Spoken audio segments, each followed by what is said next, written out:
ചരിത്ര ദൗത്യമാണ് 10 ദിവസത്തെ യാത്രയ്ക്ക് ശേഷം ഭൂമിയിലേക്ക് മടങ്ങിയെത്തിയിരിക്കുന്നു. ആർടെമിസ് 2 സംഘം വളരെ വിജയകരമായി ഈ ദൗത്യം പൂർത്തിയാക്കി എത്തിയിരിക്കുകയാണ്. തുടർന്ന് അവരെ ആ മൊഡ്യൂളിൽ നിന്ന് കപ്പലിലേക്ക് മാറ്റാനുള്ള സംവിധാനങ്ങളാണ് അവിടെ നടക്കുന്നത്.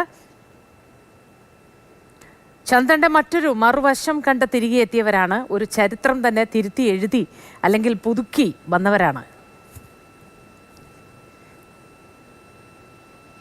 അഞ്ജലി വിവരങ്ങളുമായി തുടരുന്നുണ്ട് ന്യൂസ് ഡെസ്കിൽ നിന്ന്. അഞ്ജലി, കുറേ നേരമായി വളരെ ആവേശത്തിൽ നമ്മൾ ഈ കാര്യങ്ങളൊക്കെ സംസാരിച്ചുകൊണ്ടിരിക്കുകയാണ്. ചരിത്രം തിരുത്തി കുറിച്ച മനുഷ്യർ എത്രയോ ദിവസത്തെ അതിദുർഘടമായ ഘട്ടങ്ങൾ കടന്നെത്തിയവരാണ്. വല്ലാത്ത അഭിമാനവും സന്തോഷവും ഉണ്ട് നമുക്ക് ഇത് ചർച്ച ചെയ്യുന്ന സമയത്തും, അല്ലേ? അവരെ ആ കപ്പലിലേക്ക് നീക്കാനുള്ള ശ്രമങ്ങൾ പുരോഗമിക്കുകയാണെന്ന് ദൃശ്യങ്ങളിൽ നിന്ന് മനസ്സിലാവുന്നു. അഞ്ജലി, തീർച്ചയായും മോത്തി, ശാന്ത സമുദ്രം പോലെ നിലവിലെ സാഹചര്യവും ശാന്തമാണ്. മറ്റ് ദൗത്യങ്ങളിൽ നിന്ന് വ്യത്യസ്തമായി സാധാരണ ദൗത്യങ്ങൾ, മുമ്പുള്ള ദൗത്യങ്ങൾ ഈ മൊഡ്യൂളിനെ US-ന്റെ ഷിപ്പിൽ എത്തിച്ച ശേഷമാണ് ഈ യാത്രികരെ അതിൽ നിന്നും പുറത്തെത്തിക്കുക.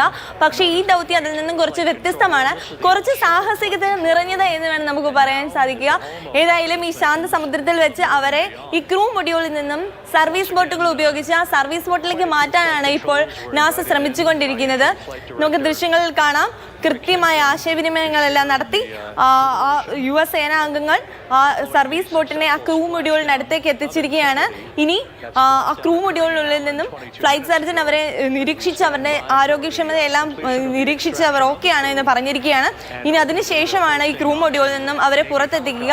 ഈ നിലവിൽ അവരുടെ ആരോഗ്യസ്ഥിതി ഓക്കെയാണ് എന്ന് അറിഞ്ഞ ശേഷമാണ് ഈ ക്രൂ മൊഡ്യൂളിൽ നിന്നും അവരെ പുറത്തേക്ക് എത്തിക്കുക.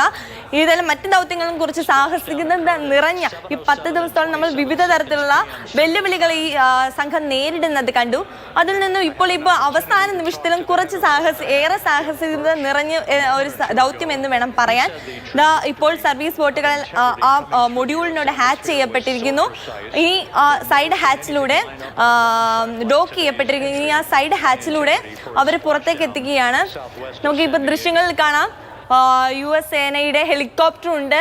അതുപോലെ തന്നെ 5ഓളം സർവീസ് ബോട്ടുകളുണ്ട് ആ മൊഡ്യൂളിന് ചുറ്റും നിലവിലെ സാഹചര്യത്തിൽ. ഇനി ഇപ്പോൾ അതിന് ഡോക്ക് ചെയ്യപ്പെട്ട ആ ക്രൂ മൊഡ്യൂളിനോട് ഡോക്ക് ചെയ്ത ആ സർവീസ് ബോട്ടിലേക്ക് ആ സൈഡ് ഹാച്ച് വഴി ഇനി ഓരോരോ യാത്രികരെയായിട്ട് പുറത്തേക്ക് എത്തിക്കാനുള്ള ശ്രമമാണ് ഇപ്പോൾ നടന്നുകൊണ്ടിരിക്കുന്നത്. വലിയൊരു ദൗത്യമാണ്, ലോകം മുഴുവൻ നോക്കിയിരുന്ന ഒരു ദൗത്യം. അത് പൂർത്തിയാക്കി മടങ്ങി എത്തുമ്പോൾ വിജയശ്രീ ലാളിതരായി അവരത് ആ ബോട്ടിലേക്ക് കയറുകയാണ്, ആ മൊഡ്യൂളിന്റെ ഒരു ഭാഗത്ത് കൂടി.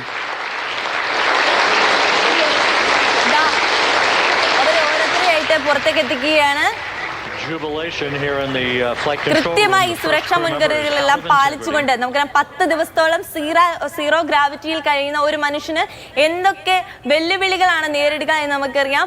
അവർക്ക് ഈ പറഞ്ഞ പോലെ തന്നെ പേശിക്ക് ക്ഷമത കുറയാം, അവർക്ക് ഒരു പക്ഷെ ആഴ്ചകളോളം എഴുന്നേറ്റ് നിൽക്കാൻ പോലും കഴിയാത്ത ഒരു സാഹചര്യമുണ്ട്.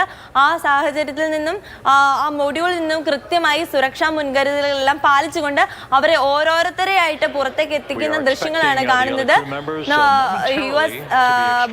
US-ന്റെ സർവീസ് ബോട്ട് ആ മൊഡ്യൂളിന് അടുത്ത് തന്നെയുണ്ട്.